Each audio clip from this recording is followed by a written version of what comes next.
La révolution industrielle, l'entrée dans l'Anthropocène, on la date à peu près de 1750, à partir de cette idée à partir du moment où on admet que les activités humaines ont commencé à modifier la composition de l'atmosphère. On en retrouve la trace dans les glaces polaires, c'est un peu le marqueur. On voit cette composition de l'atmosphère se modifier à partir de 1750-1800. Donc c'est l'Anthropocène depuis cette époque-là.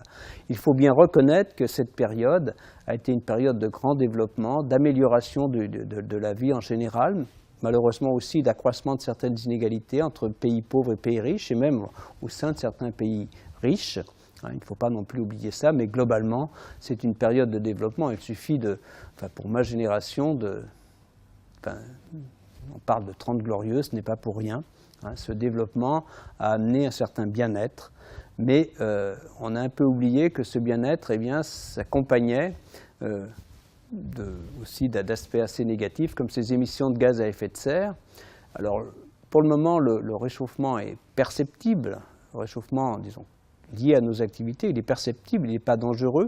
Alors on l'attribue de façon très claire aux activités humaines, mais si on continue notre mode de développement, et c'est possible, puisqu'on a sous les pieds suffisamment de combustibles fossiles pour continuer à chauffer, aller vers 4 degrés à la fin du siècle, voire plus après, eh bien, il sera très très difficile, il y aura de plus en plus de désastres climatiques, disons, de plus en plus difficiles, auxquels il sera difficile de faire face, et d'autant plus difficile de faire face, il sera plus difficile dans certains pays comme l'Afrique qui est plus vulnérable, ou quand on parle d'élévation du niveau de la mer, c'est peut-être moins critique en France, quoique certaines régions seront touchées par une élévation du niveau de la mer qui pourra atteindre 50 cm, 1 mètre, voire beaucoup plus à long terme, mais c'est vrai qu'on pense en premier lieu à ces populations de l'Asie du Sud-Est, du Bangladesh, plus généralement de l'Asie du Sud-Est. On sent bien qu'il y a des pays plus vulnérables que d'autres.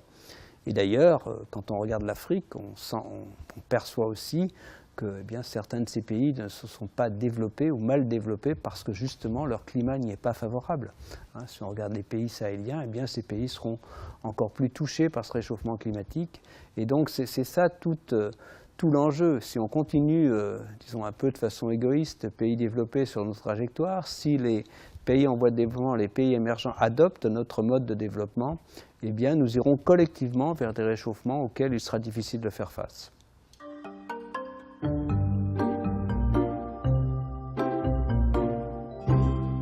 Si rien n'est fait pour lutter contre le réchauffement climatique, on irait à la fin du siècle vers des réchauffements de l'ordre de 4 degrés et le réchauffement se poursuivrait par la suite jusqu'à 6-7 degrés à la fin du siècle prochain. Et là, tous les indicateurs sont au rouge. C'est très clair que l'on regarde l'acidification de l'océan, la perte des récifs coralliens qui seront vraiment mis à mal, disons les événements extrêmes qui se multiplieront, deviendront plus intenses pour certains quand on parle par exemple de sécheresse à répétition dans certaines régions, d'inondations dans d'autres, de cyclones plus violents, pas plus fréquents mais plus violents, que l'on parle disons, de ce problème de vulnérabilité des pays en voie de développement, de ressources en eau, d'agriculture, de notre capacité à nourrir simplement la planète, que l'on parle aussi de pollution, qui est aussi il est plus difficile d'y faire face lors d'épisodes très chauds, que l'on parle de perte de biodiversité, que l'on parle aussi d'événements irréversibles comme la perte des calottes, évidemment l'élévation du niveau de la mer qui deviendrait très importante.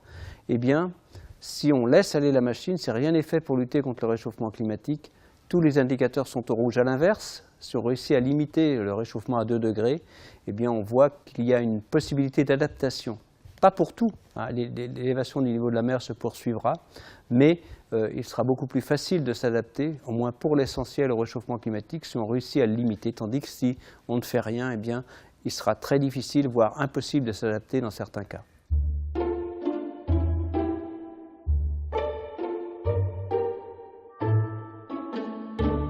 Nous sommes actuellement dans ce que nous appelons la seconde phase du protocole de Kyoto. La première phase du protocole de Kyoto, qui a été décidée en 1997, concernait la période 2008-2012. La seconde phase, 2013-2020. En fait, c'est un échec, c'est l'échec de Copenhague. Dans cette seconde phase, en pratique, il n'y a que l'Europe qui est impliquée, qui ne représente que 10% des émissions. Donc il faut, et c'était une décision d'il y a 2 ans à Durban, il faut un accord ambitieux pour l'après 2020, et cet accord ambitieux doit impliquer tous les pays. Quelle est l'ambition de cet accord? Eh bien, on peut je crois que le 5e rapport du GIEC en donne une image très forte. Alors, cet accord, c'est que des mesures doivent être prises pour que le réchauffement à long terme ne dépasse pas 2 degrés en moyenne par rapport au climat d'il y a 200 ans, pré-industriel, c'est-à-dire pratiquement de l'ordre de 1,5 degré par rapport à aujourd'hui. Eh bien, si on veut stabiliser le climat en dessous de cet objectif de 2 degrés, il faut absolument que nous limitions nos émissions de gaz carbonique dont la quantité cumulée gouverne directement la température à stabilisation. Plus on va émettre de CO2, plus la température à stabilisation sera importante. Et en fait, on a déjà utilisé les 2/3 de notre capital CO2 si on veut rester en dessous de 2 degrés. Si on veut rester en dessous de 2 degrés, il ne reste plus que 1000 milliards de tonnes de CO2 à émettre, même un peu moins.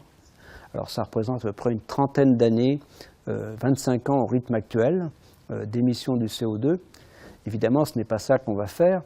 On ne va pas avoir 25 ans disons, à 35 milliards ou 40 milliards de tonnes de CO2 et puis après plus rien.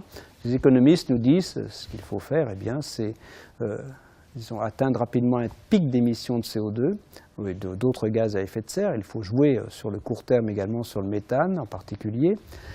C'est plutôt lié aux pratiques agricoles. Il faut atteindre un pic et ensuite diminuer rapidement nos émissions, pratiquement d'un facteur 2 voire un facteur 3 à horizon 2050 par rapport à 2010, puis aller encore plus loin par la suite, pratiquement jusqu'à atteindre 0 émission, disons une neutralité carbone à la fin du siècle, voire des émissions négatives.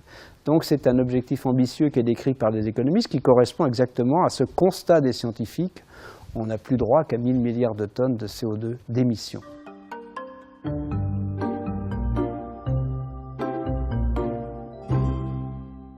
Entre 2015 et 2020, il faut aussi faire quelque chose. Parce que si on ne faisait rien d'ici 2020, eh bien nous irions à long terme plutôt vers 3 degrés que vers 2 degrés. Si rien n'est fait d'ici 2020, en gros, il nous faudra abandonner définitivement cet objectif à long terme d'une limitation du réchauffement climatique à 2 degrés. Donc, c'est un accord, on a besoin d'un accord ambitieux à Paris, à la fois sur le très court terme, les prochaines années, mais aussi bien sûr sur le long terme, ce qui se passera après 2020, ce qui est au cœur de cette conférence de Paris, avec cette idée que, alors jusqu'ici dans les accords de Kyoto 1 et 2, seuls les pays développés étaient impliqués dans des mesures contraignantes, et je le redis, pour la deuxième phase, simplement, seule l'Europe s'est réellement impliquée, ou quelques autres petits pays. Mais si on veut réussir l'après 2020, c'est l'ensemble des pays de cette planète qui doivent s'impliquer, et on peut considérer comme un premier pas les annonces faites par l'Europe, la Chine, les États-Unis, même si ce n'est probablement pas encore assez ambitieux pour qu'à long terme, nous restions en dessous de 2 degrés.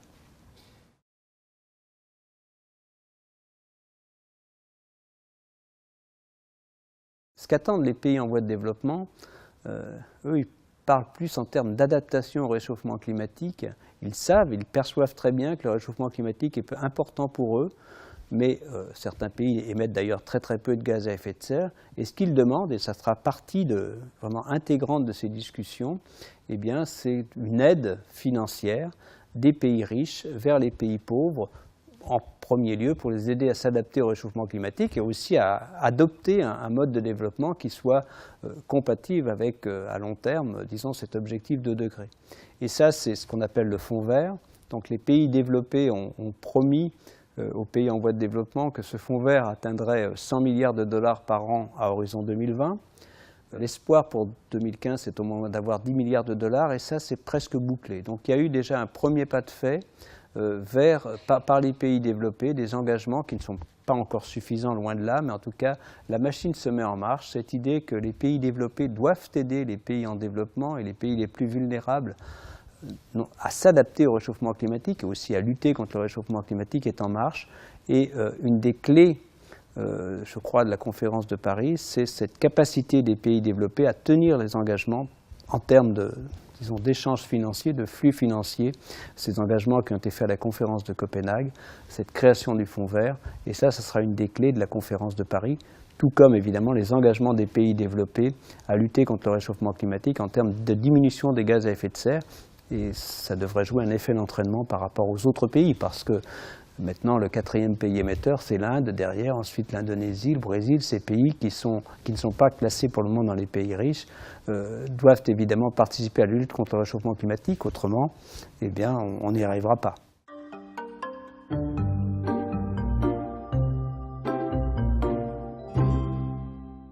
Que disent les économistes? Qu'à long terme, eh bien, disons, une lutte contre le réchauffement climatique, ce changement de mode de civilisation, il est techniquement possible. On a les moyens de le faire, des énergies renouvelables, efficacité énergétique, piégeage, stockage du gaz carbonique, nucléaire pour les pays qui l'acceptent. On a les moyens techniques de le faire. C'est vrai à moyen terme, à quelques décennies. Quand on regarde à 1, 2, 3 ans, justement, l'horizon général, assez général de nos décideurs politiques, eh bien, c'est beaucoup plus difficile à mettre en œuvre. C'est la transition elle-même qui est la partie difficile de ce mécano, passer de l'état dans lequel nous sommes actuellement à un état, je dirais, un mode de développement sobre en carbone. C'est techniquement possible, économiquement tout à fait faisable. La transition est un peu difficile et c'est justement une vraie vision politique à long terme qu'il nous faut. Ce qu'il nous faut, ce sont que nos décideurs politiques aient cette vision à long terme, qu'ils ne privilégient pas toujours, disons, le chômage. La priorité, c'est la crise économique. On verra le réchauffement climatique plus tard. Non, parce que à moyen terme, eh bien, ce réchauffement climatique exacerbera tous les autres problèmes d'environnement, mais aussi les problèmes de chômage, de notre capacité à nourrir la planète. Tout sera affecté. Donc il faut agir tout de suite et non pas attendre de résoudre les autres problèmes.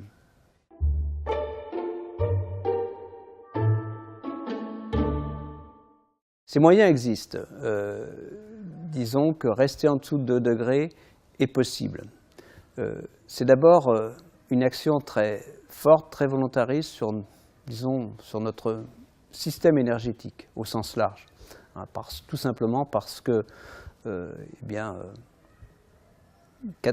l'augmentation de l'effet de serre est pour les 3/4 liée à notre utilisation de combustibles fossiles et qu'à long terme, c'est justement les quantités de combustibles fossiles qu'on aura utilisés, la déforestation également, en gros le gaz carbonique, mais pour 90% c'est lié aux combustibles fossiles, qui va déterminer la stabilisation à long terme. Donc c'est pour ça que l'accent doit être mis sur le gaz carbonique, mais il ne faut pas oublier non plus les autres gaz. Par exemple le méthane, c'est très important à court terme, le protoxyde d'azote également. Donc ces gaz qui sont plus liés aux pratiques agricoles, on doit aussi essayer d'agir dessus. Mais si nous revenons à l'énergie, nous avons la capacité disons, technique. Bien sûr, il y a aussi des verrous. Par exemple, quand on parle énergie renouvelable, les énergies renouvelables ont le potentiel de couvrir 50% de notre production d'énergie à horizon 2050. Alors quand on parle de production d'énergie, c'est aussi bien l'électricité, la chaleur, la mobilité. Ils ont le potentiel, mais il y a aussi certains verrous. Par exemple, le problème du stockage de l'énergie, des solutions doivent être mises en place pour, disons, ces problèmes d'intermittence, pour y faire face. C'est certainement possible. Il y aura des révolutions technologiques. Le coût également des énergies renouvelables, mais le coût est en train de diminuer. Pour le nucléaire, c'est souvent un problème d'acceptation. Et quand on regarde à l'échelle globale, c'est vraiment un développement massif des économies d'énergie et des renouvelables qui sera à la clé de cette transition énergétique. Il y a aussi, mais là aussi des verrous technologiques, le piégeage et le stockage du gaz carbonique, c'est-à-dire utiliser des combustibles fossiles, mais sans émettre de gaz carbonique, c'est-à-dire en le piégeant à la sortie d'une centrale et en le stockant, par exemple, dans le sous-sol. Tout ça, ce sont des techniques qui sont décrites dans le rapport du GIEC, mais le rapport du GIEC va plus loin, parce qu'il y a aussi un autre, bien sûr, divisé par 2, par 3 à horizon 2050, c'est un véritable défi à l'échelle planétaire, mais il faut continuer par la suite. Et là, on parle de bioénergie, c'est-à-dire par exemple d'avoir des forêts ou de la biomasse, de l'utiliser disons, comme source d'énergie, mais là aussi de piéger le gaz carbonique à la sortie, c'est-à-dire de combiner par exemple la croissance de forêt, l'utilisation d'énergie et le piégeage et stockage du gaz carbonique. On en est loin. On est loin d'être capable de faire ça. Ça tient un peu du rêve, mais évidemment, il y aura aussi des innovations, des révolutions technologiques au cours des prochaines décennies qui rendront plus facile cette transition. Il faut bien voir que du point de vue économique, c'est également possible. Il suffit par exemple de dire que quand on regarde les combustibles fossiles, eh bien, il y a plus de 400 milliards de subsides qui sont donnés de soutien aux énergies fossiles de différentes sortes, en particulier dans les pays en voie de développement. Il suffirait d'orienter tous ces subsides vers une énergie sobre en carbone, les renouvelables, ou par exemple piégeage, stockage du gaz carbonique, pour, disons, certainement faire avancer en tout cas les solutions. Donc, je le redis, techniquement, économiquement, c'est possible. La difficulté, c'est la prise de décision, rediriger complètement nos investissements. Ce n'est pas facile dans notre monde, et ni d'un point de vue des politiques, ni du point de vue non plus des industriels. C'est vrai que dire au secteur fossile, vous devez abandonner, ou en pratique abandonner assez rapidement l'utilisation, disons, du charbon, du pétrole, du gaz naturel, des gaz non conventionnels. C'est un discours qu'ils ont des difficultés à entendre. On le comprend également, mais c'est pourtant bien ce discours disons, qui résulte des conclusions du rapport du GIEC. On ne peut pas continuer sur une société construite autour disons, d'une utilisation massive de combustibles fossiles.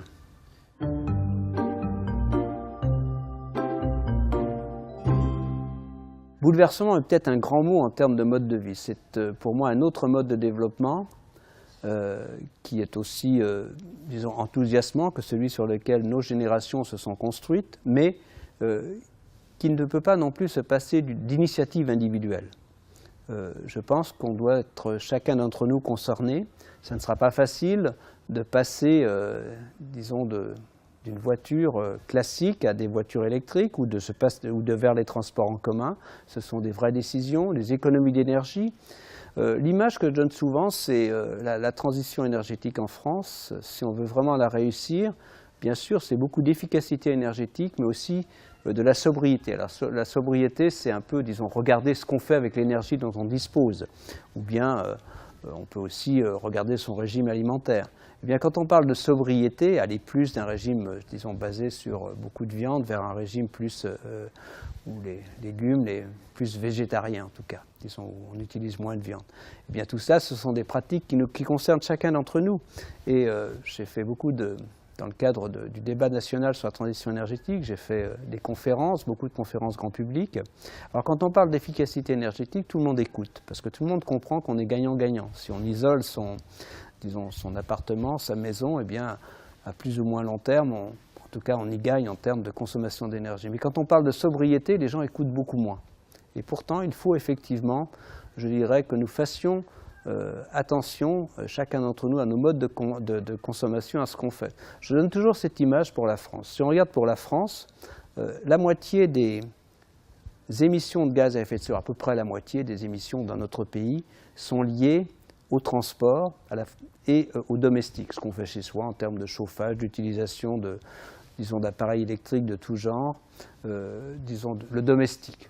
Eh bien, disons, le domestique et le transport représentent à peu près la moitié des émissions. Ce sont je dirais, des émissions sur lesquelles, finalement, chaque matin, on peut se dire, on va essayer d'influer, en tout cas, les décisions qu'on prend, la façon dont on va se déplacer, la façon dont on se chauffe chez soi, la façon dont on utilise les appareils électriques, électroniques, enfin, toute notre vie de tous les jours, eh bien, quand même, on peut en tout cas, à travers des petits gestes, des décisions, influer sur la moitié des émissions de gaz à effet de serre en France. Ce n'est pas rien, donc ça montre que le comportement individuel est aussi une clé disons, dans la lutte contre le réchauffement climatique.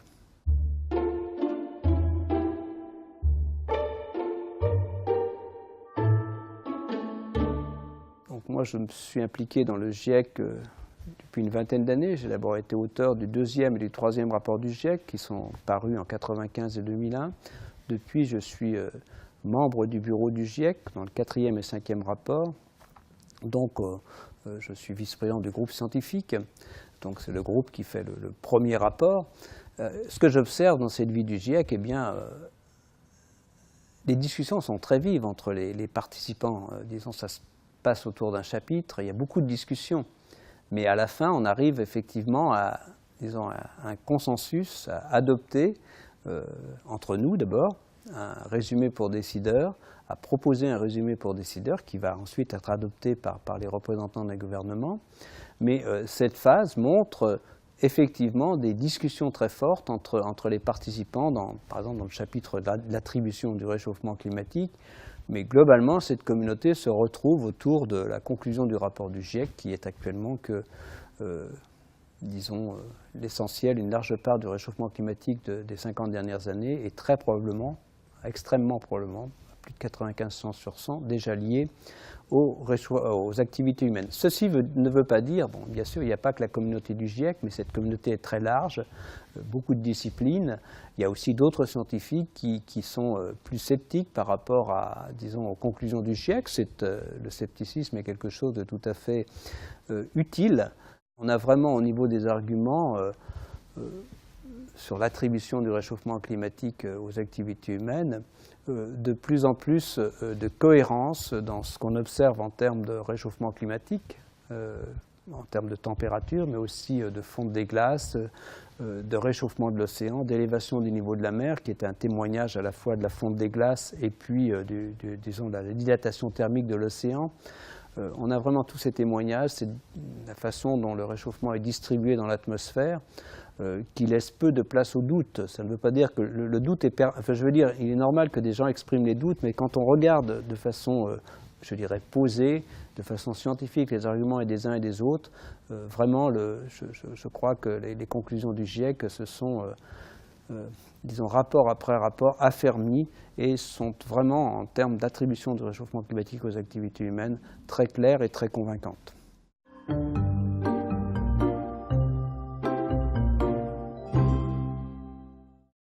L'avenir, nous le décrivons à travers des modèles. C'est notre seul outil pour décrire l'avenir. Alors, moi-même qui suis, disons, je suis plus impliqué dans l'étude de la reconstruction des variations passées du climat à partir des glaces polaires en particulier, eh bien, qu'est-ce qu'on en apprend? On en apprend beaucoup disons, on extrait beaucoup d'informations sur le fonctionnement du système climatique, par exemple sur l'existence de variations rapides, sur la relation entre effet de serre et climat dans le passé, mais on sait de façon très claire que, je dirais, le futur n'est pas un simple prolongement du passé. Donc on n'a pas d'autre moyen pour regarder vers le futur que d'utiliser des modèles climatiques. Alors ces modèles climatiques, ce sont quand même des modèles très solides.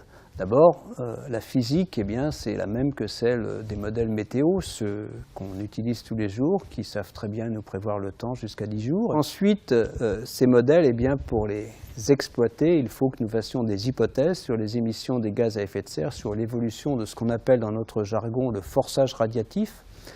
Et bon, de façon un peu simpliste, dans le 5e rapport du GIEC, nous présentons généralement des scénarios émetteurs d'un côté, des scénarios sobres de l'autre, ceux qui nous permettent de limiter à 2 degrés. Mais ce sur quoi je souhaite insister, ce sont que ces modèles ont aussi des incertitudes. Alors la meilleure façon de le dire, enfin peut-être de l'exprimer, je vais donner 2 exemples. Quand on parle d'un réchauffement disons de 4 degrés à la fin du siècle, si rien n'est fait pour lutter contre le réchauffement climatique, avec le même scénario d'émission, eh bien, on va passer d'un modèle de plutôt un peu en dessous de 3 degrés jusqu'à plus de 5. Donc il y a pratiquement un facteur 2, même si on les nourrit des mêmes hypothèses dans le réchauffement climatique à la fin du siècle. Donc, je donne un autre exemple. Nous avons dans un rapport sur le climat de la France au cours du XXIe siècle, utiliser 2 modèles différents. Alors dans ce cas, c'est un rapport qui a été commandé par le ministère de l'Environnement et que nous faisons chaque année avec nos collègues de Météo France, de l'Institut Pierre-Simon Laplace, du CERFAX. Eh bien, ce rapport, on utilise 2 modèles. Alors, on regarde des caractéristiques régionales, et là, les incertitudes augmentent de façon très claire. On utilise 2 modèles différents, celui de Météo France, celui de l'Institut Pierre-Simon Laplace, couplé à des modèles régionaux. Eh bien, quand on regarde à la fin du siècle, les réchauffements, eh bien, ils sont plus marqués dans le modèle de Météo France que dans celui de l'Institut Pierre-Simon Laplace. Il y a quand même des différences relativement importantes, pas d'un facteur 2, mais importantes. Par exemple, le modèle de Météo France montre qu'à la fin du siècle, si rien n'était fait pour lutter contre le réchauffement climatique, nous aurions des étés de 5 degrés plus chauds en moyenne que les étés du XXe siècle, avec des étés caniculaires qui pourraient être 7-8 degrés plus chauds qu'un été du XXe siècle. Mais voilà, donc on montre à travers la comparaison des modèles qu'il y a aussi des incertitudes, et ces incertitudes deviennent plus importantes quand on regarde les échelles plus régionales. Elles sont aussi plus importantes sur la répartition des précipitations qu'elles ne le sont sur la température. Par exemple, une question aussi simple mais aussi importante que pouvez-vous prévoir ou prédire les El Niño, ces événements extrêmement importants sur toute la ceinture tropicale, seront plus intenses ou plus fréquents ou plus fréquents dans un monde plus chaud?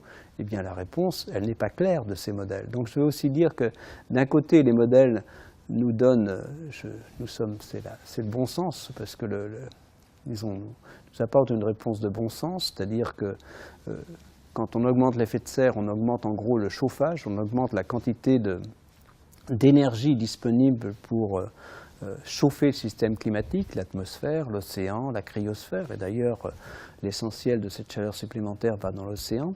Donc le bon sens, quand on chauffe, le bon sens, c'est que la température augmente, mais quand on regarde ensuite dans les détails, effectivement, il y a aussi des incertitudes qu'il ne faut pas omettre. Mais je redis souvent que les certitudes de ces modèles sont largement suffisantes pour passer à l'action.